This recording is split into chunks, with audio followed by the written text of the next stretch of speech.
ano do pontificado do Papa Francisco. É este o tema do nosso programa de hoje. Estamos tratando aqui das diversas questões que envolveram esses últimos 12 meses o mundo da Igreja. O aniversário do pontificado do Papa Francisco. Eu estou com Dom José Aparecido, que é bispo auxiliar de Brasília, um profundo conhecedor da vida da Igreja lá no Vaticano, que o senhor passou 24 anos aproximadamente ali, os seus últimos 24 anos, aliás, não é? Sim. Dom Aparecido, as reformas que o Papa Francisco está fazendo, elas foram solicitadas pelos cardeais naquelas Assembleias Gerais antes do conclave que o elegeram. Então, está todo mundo dizendo, o Papa está fazendo reforma, o Papa está revolucionando, mas que desejo é esse? E quais são essas reformas, entendendo que foi um desejo dos próprios, que partiu dos próprios cardeais? Não é uma novidade que um Papa faça reformas da Cúria, né? O Papa Paulo VI, ele escreveu uma Constituição Apostólica Regimini Ecclesiae Universae, que fez uma profunda reforma na Cúria Romana, depois do Concílio Vaticano II. Ela teve consequências muito sérias na forma de estruturar a Cúria Romana. João Paulo II fez uma outra reforma muito profunda com uma Constituição Apostólica Pastor Bonus. Isso quer dizer que não é nenhuma novidade. Não. Reformar a Cúria Romana nunca foi novidade, né? Pelo contrário, os papas que têm um projeto de pontificado e têm tempo para realizar isso, sempre fazem alguma reforma.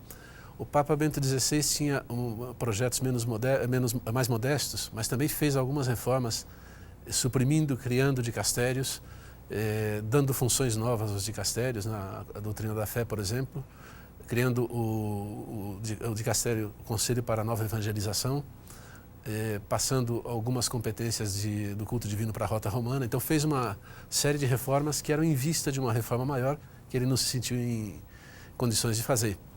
E o Papa Francisco acolheu esses anseios que foram manifestados também nas assembleias dos cardeais, nas sessões gerais lá, e acolheu isso com um sentido de colegialidade que ele tem muito claro, no sentido de ouvir a voz de todos os cantos do mundo, dos cardeais de todos os cantos do mundo, enfim, da Igreja inteira, para fazer uma reforma de tal modo que a Cúria Romana correspondesse melhor às necessidades da missão da Igreja, mas também não só da Cúria Romana, ele quer reformar o espírito da Igreja, né? A Igreja Católica, nos últimos tempos, teve um grande impulso missionário com João Paulo II, com o Papa Bento teve um impulso missionário para as terras de velha cristandade, e Papa Francisco quer que essas estruturas da Igreja e uma nova concepção, inclusive da autoridade pontifícia, como já tinha pensado também João Paulo II, um novo modo de exercer a autoridade pontifícia, participado de modo sinodal ou de modo mais colegial, sirva como instrumento de uma evangelização mais incisiva, mais eficaz, que atinja todos os homens que a Igreja puder atingir, né? Então, e ele fala de uma palavra muito interessante, que é a autorreferencialidade, que faz um mal imenso à Igreja. Quando a Igreja se debruça demasiado sobre as próprias estruturas, ela é autorreferencial, fica com uma espécie de narcisismo institucional, que paralisa tudo, né? Paralisa a ação apostólica, a ação evangelizadora. E ele disse, vamos reformar a Cúria Romana, que é o que ele tem nas mãos agora, mas não parou de evangelizar, né? Continua a pregar o Evangelho, a falar com uma linguagem simples, a derrubar mitos de sempre foi feito assim, né? Que é uma coisa muito curiosa. Na Cúria Romana, às vezes a gente perguntava, por que se faz assim? Porque sempre se fez assim. Sempre quer dizer nos últimos 10 anos, às vezes, né? Mas criou-se o costume de se responder assim. E para ele essa resposta não é suficiente, né? Sempre se fez assim, pode se mudar, né? A não ser que sejam coisas que pertençam à estrutura íntima, dogmática da Igreja, da constitutiva da Igreja Católica, tal como Cristo a pensou. Nisso, nem o Papa pode mudar, né? Dom Aparecido, nessas reformas que estão em andamento, o que o senhor destacaria? Onde e como? Bom, em primeiro lugar, o grupo de 8 cardeais que o Papa constituiu como seus conselheiros para sugerir coisas para a reforma, tem se servido também dos pareceres da Cúria Romana, né, dos vários dicastérios. Porque já dentro dos dicastérios nós sentíamos a necessidade de algumas mudanças na praxe, de agilizar um pouco mais o modo de proceder nos dicastérios para corresponder melhor às necessidades do mundo de hoje, né? Apenas para a gente tornar isso também muito mais fácil o entendimento das pessoas simples que agora nos acompanham, dicastério quer dizer um órgão de governo, como um ministério ou uma secretaria de um governo, né? Corresponde ao que nós chamamos de ministério aqui. É uma palavra que se usa também em italiano, os dicastérios são os ministérios do governo italiano, né? Então o Papa tem os seus ministérios e governa através deles, né? Com a ajuda de alguns colaboradores imediatos, que são cardeais ou arcebispos, e mais o staff dos vários ministérios. E, curiosamente, para governar a igreja do mundo inteiro, o nosso dicastério, que era o de textos legislativos, contava com 7 pessoas, né? 7 técnicos de direito canônico. Outros dicastérios grandes contavam com 20 no máximo. Pense, por exemplo, no ministério aqui no Brasil. Né? Então, a eficácia do trabalho dos dicastérios, dos ministérios do Vaticano é muito grande. Com muito pouca gente consegue o Papa se servir desses dicastérios, desses ministérios, para ajudar a igreja do mundo inteiro a evangelizar, né? Essas reformas que a gente tem acompanhado, elas atingem, tocam diretamente quais aspectos da evangelização e da própria administração da igreja? Bom, a administração da igreja vai tocando algumas coisas que são questão mais de costume, né? Então, de vida espiritual. Numa estrutura como a do Vaticano, como a da Santa Sé, pode acontecer de entrar um espírito mundano, quer dizer, que as pessoas que estão lá para servir comecem a pensar o próprio serviço como uma estrutura de poder como outra qualquer, de poder mundano, que é isso o Papa critica pesadamente. O termo que ele usou, a gente não tem incontáveis vezes ao longo desse 1 ano de pontificado, que foi o mundanismo. Mundanismo. Né? Isto é, o espírito que age no mundo, na política, na sociedade. O que ele chama de mundanismo, ele fala em uma entrevista, viver de uma alegria que não sai de Deus. É procurar viver como aquilo que Bento XVI chamava de viver como se Deus não existisse. O Papa Francisco considera mundano tudo aquilo que na ação da igreja não sai de Cristo, né? Não procede da vontade do Senhor, né? Então isso é mundano. A palavra mundano vem da palavra mundo, que seria mais imundo do que mundo, que mundo quer dizer limpo, né? Quer dizer bonito. O mundanismo é viver daquilo que não vem de Deus. O que não vem de Deus vem do pecado. Bom, tratou-se muito, a imprensa fez um grande alarde na questão do Banco do Vaticano.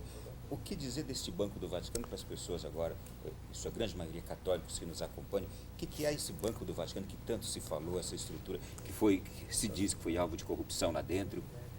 Bom, existe lá um Instituto para as Obras de Religião, que foi criado há não muito tempo atrás para a Santa Sé poder ajudar as terras de missão. Então, é um instituto financeiro que tem para os funcionários da Santa Sé a possibilidade de abrir contas correntes, né, para receber o salário pelo trabalho feito lá, mas cuja principal finalidade era mandar dinheiro para a África, mandar dinheiro para a Ásia, mandar dinheiro para a Oceania, para as terras da América Latina. O Brasil também recebeu dinheiro através do IOR. É um instrumento de ajuda à missão da igreja, sobretudo em obras sociais ou em obras propriamente do Ministério da Palavra da igreja, né, e que acabou sendo, por ingenuidade de uns e por malícia de outros, sendo usado como instrumento de lavagem de dinheiro. Eu conheço alguns casos, não, vamos dizer assim, que aconteceram. Um pobre religioso que queria mandar dinheiro para a África teve a oferta de um amigo para depositar na conta do Banco do Vaticano ali uma soma muito grande, do que 10% ele mandaria para as missões, né, para poder guardar com segurança lá na conta do religioso. Isso é lavagem de dinheiro que um missionário inocente ou ingênuo não percebia. Então, houve esse tipo de coisas. Depois, como nós todos estamos sujeitos às consequências do pecado original, né, todo mundo pode fazer os piores erros, os piores horrores, Houve casos de padres, um deles foi preso, que eu conheci pessoalmente também lá, há pouco tempo atrás, porque servindo-se da posição dele na administração do patrimônio da Santa Sé, fazia lavagem de dinheiro e tráfico de valores, né, entre a Suíça e a Itália. E o senhor, inclusive, imagino que foi sobre esse religioso que o próprio Papa falou na entrevista que concedeu aqui à Rede Globo por ocasião da Jornada Mundial. E até ele disse assim, veja que belo serviço me fez esse padre. Sim. E foi uma pessoa que eu conheci quando ele começou a trabalhar lá. Era uma pessoa bem intencionada, era de família de bancários, ele trabalhava em banco, foi chamado lá pela específica competência técnica dele. E com o tempo foi se envolvendo com gente que não valia a pena, né? Bom, com o espírito mundano. Consumido pelo espírito mundano. Bem, Dom José Aparecido, nós tivemos também e estamos acompanhando nestas reformas, e com tudo isso surgiu agora, já fruto dessa reforma lá do Banco do Vaticano, a Secretaria de Economia do Vaticano, Sim. que o Papa colocou à frente um cardeal, já elegeu também seus auxiliares, não é?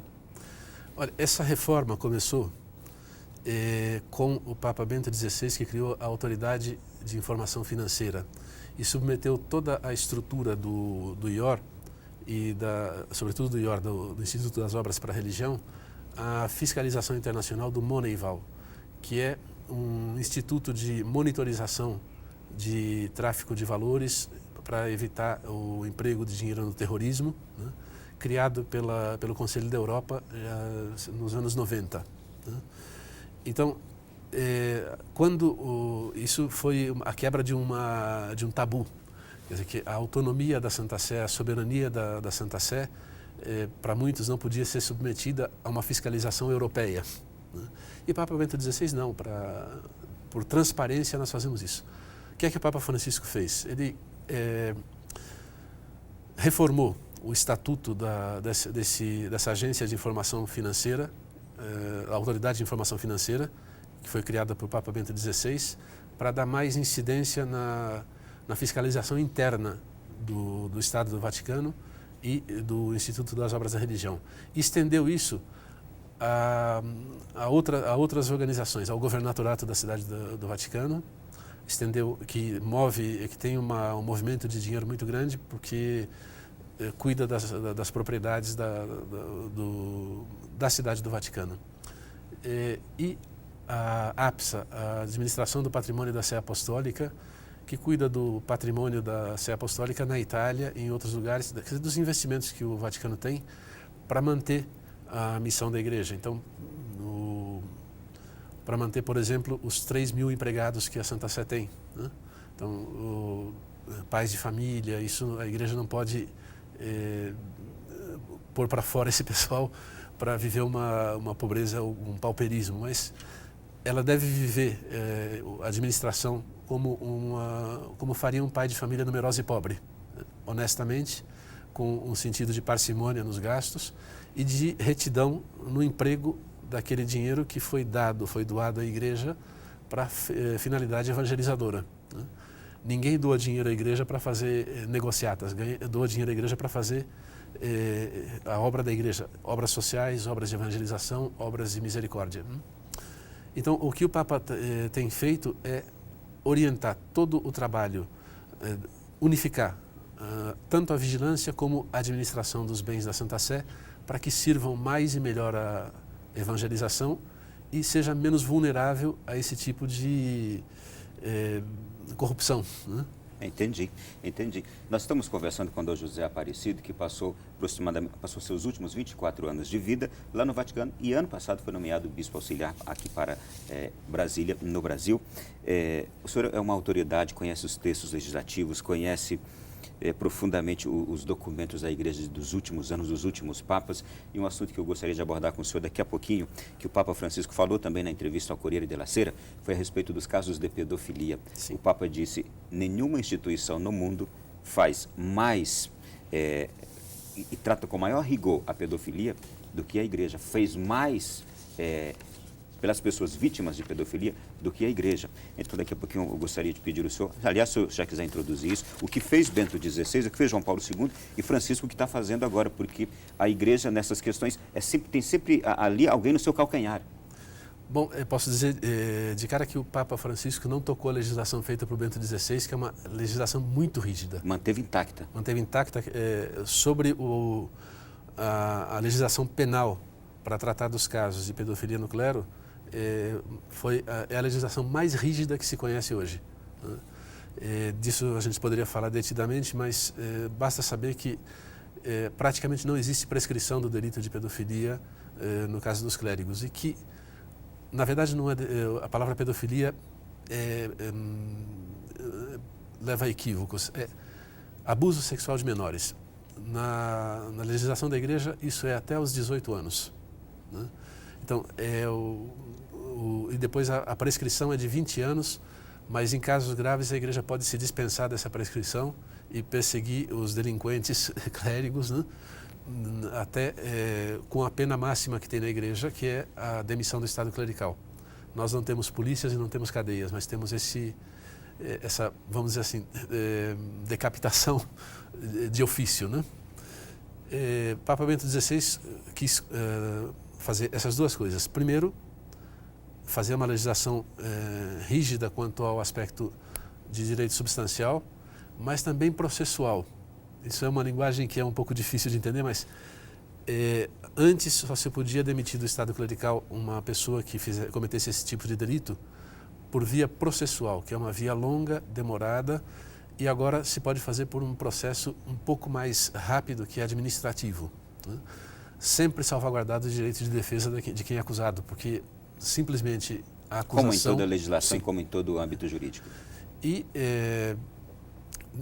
Mas teve uma outra frente que o Papa Bento XVI atacou, que foi atacada também pelo Papa Francisco, quer dizer, a de falar com as vítimas.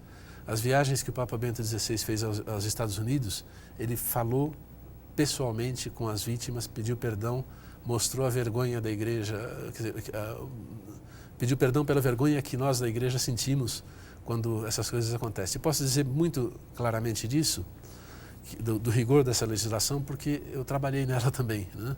Na confecção, na revisão, ela foi revisada uma vez, e no interesse que o Papa Bento e o Papa Francisco tiveram e têm, né, de falar com as vítimas, de dizer uma palavra de esperança e de mostrar que essas pessoas que fizeram isso, nisso não representam absolutamente nada o Evangelho e a Igreja.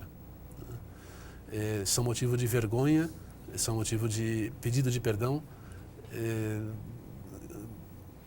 porque violentam a beleza do Evangelho. Sim. E, só falando disso, eu já ouvi muitos e muitos sacerdotes que dizem assim: nós agora não temos mais a liberdade, não nos sentimos bem de nos aproximar das crianças que vêm nos abraçar no altar, na hora do abraço da paz ou no final de uma celebração de Santa Missa.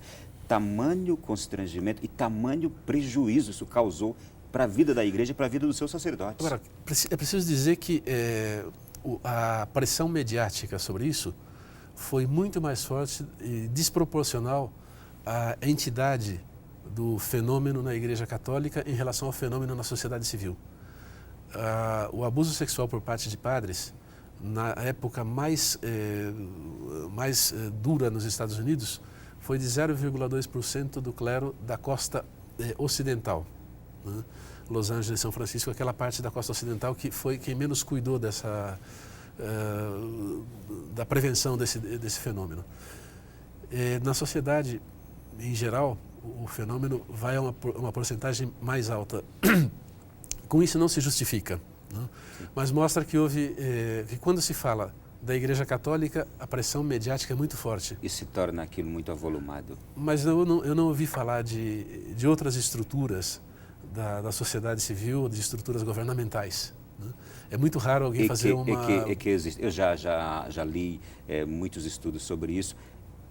Mais de 80% dos casos ocorrem no seio familiar, acontece no âmbito militar, acontece em âmbitos de instituições governamentais, em muitos âmbitos. Claro que um caso que esteja ocorrendo na igreja é gravíssimo, se entende muito bem isso. Veja bem, eu trabalhei para ajudar na legislação disso aí, isso não quer minimamente querer, não significa minimamente querer justificar nada. Né? Sim, perfeito. Mas mostrar a desproporção da atenção mediática sobre a igreja, quando em outros lugares o fenômeno é muito mais pesado, Entendi. A gente se alargou um pouco mais nesse bloco, nesses assuntos, porque é importante esse esclarecimento, tudo isso que o senhor está nos trazendo aqui. Mas daqui a pouco, no último bloco do nosso programa de hoje, nós queremos falar desse Papa que é humano, que é misericordioso, esse Papa que é midiático, esse Papa que está batendo tudo que é recorde, que está estampando capas de revistas famosas no mundo em apenas um ano de pontificado. Já já vamos falar sobre esse fenômeno Francisco, daqui a pouco, no próximo bloco.